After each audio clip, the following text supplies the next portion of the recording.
Go ahead. I'm Doug Paulson. I'm an ACTRA member, a member of Fraternal, and have been mostly a performer.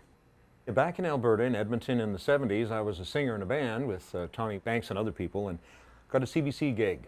And I remember Paulson arriving on the set, the national director of ACTRA, and asking me, if I was a union member, and I said, no, I'm not, but I'm being paid for this.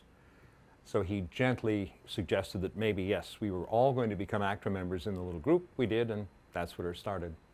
I then later became a national director for Alberta, for ACTRA itself, and then along the way developed an interest in the plan board, and that was just beginning at that time, a baby insurance company, because Boop Singh had been hired by our friend Paul Siren, and he was the one who developed the concept of having some benefits for us freelancers.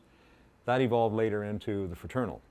I think the biggest thing is that it came about from the membership itself, but also very wise stewardship by Paul Siren, and then of course Boop Singh, who really, in many ways, almost Machiavellian in his approach of making the thing work.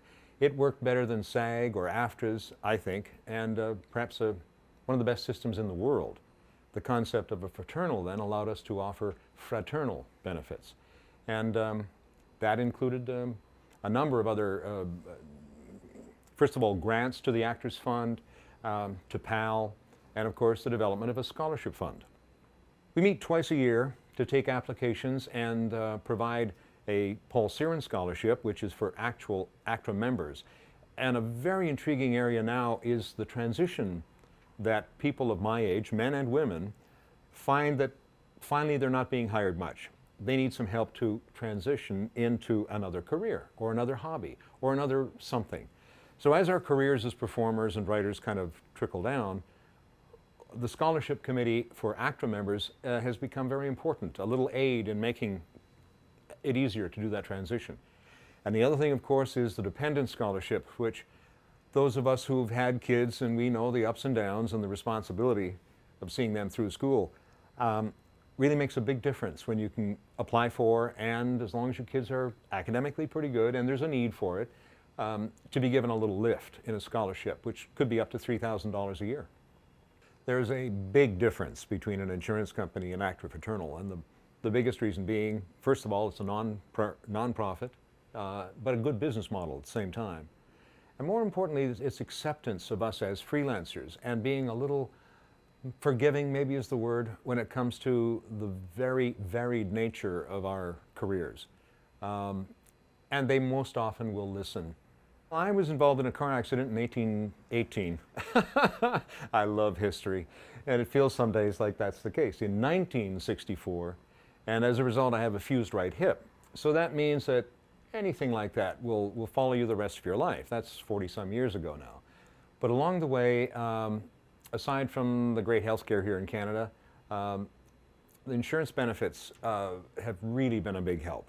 And actually, this is probably where you should come for the close-up. And along the way in my career, I developed an alcohol problem.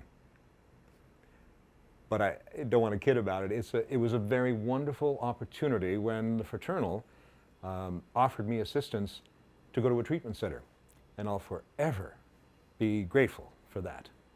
And today I'm, pretty healthy for a 65-year-old. And along the way, that career and the Fraternal have continuously propped me up during different points in my life, physically, emotionally, and now come retirement time, we've done not too bad in that area either. I know Jane Nelson, Robert, and the whole staff at the Fraternal are open to taking calls. So as we look now at models of insurers not providing coverage, or it's their job to say no. In many cases, it's the Fraternal who say yes. Some conditions apply, don't you know?